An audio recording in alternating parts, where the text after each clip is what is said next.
it's very interesting, and Drew Gilpin Faust, who's there now, one of her books is about women who were slaveholders or women in the Mm. slaveholding South.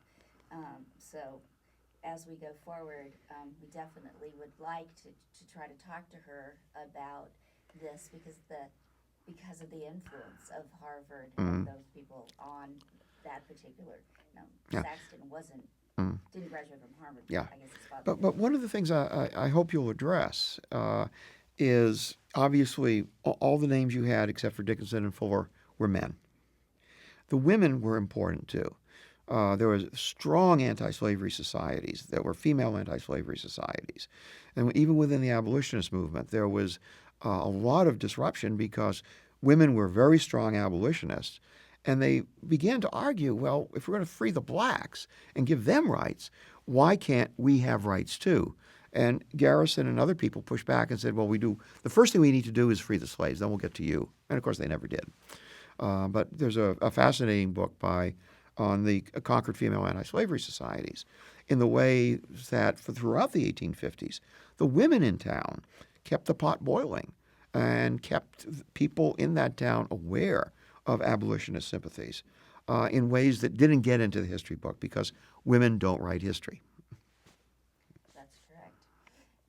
And Laura Town, I would love to work, and I can't seem to work her in the transcendentalist Uh-huh. part. But I mean, she spent her entire life and had no children, and also Ellen Murray in Penn School. That was their Uh-huh. baby, literally and figuratively. And then Edward Pierce gave something like 800 volumes to Penn School. So Right. all that came down. Anything you can think of? No, that's fabulous. Let's do room tone now. Okay. We're just going to sit here for 30 seconds and listen to the sound of this beautiful, quiet room. So when I have to edit your sound bites, you've got something to stick in the middle of that. All right. No, this topic is so far over my head. All I'm going to do is listen.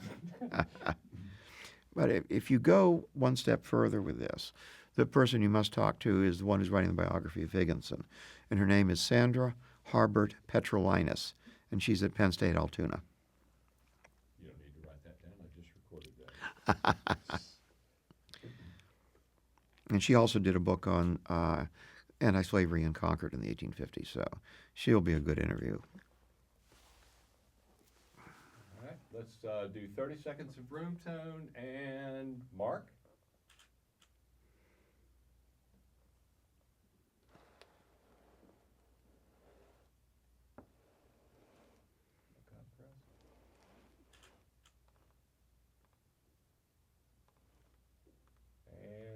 And room tone. That's good.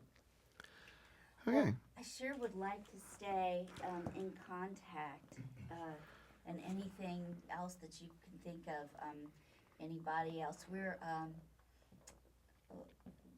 I would like to move this toward an American experience. Mhm.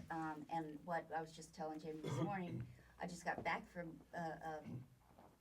South by Southwest and talking to the folks that do American Experience and Independent Lens, and then realizing that, gosh, why wouldn't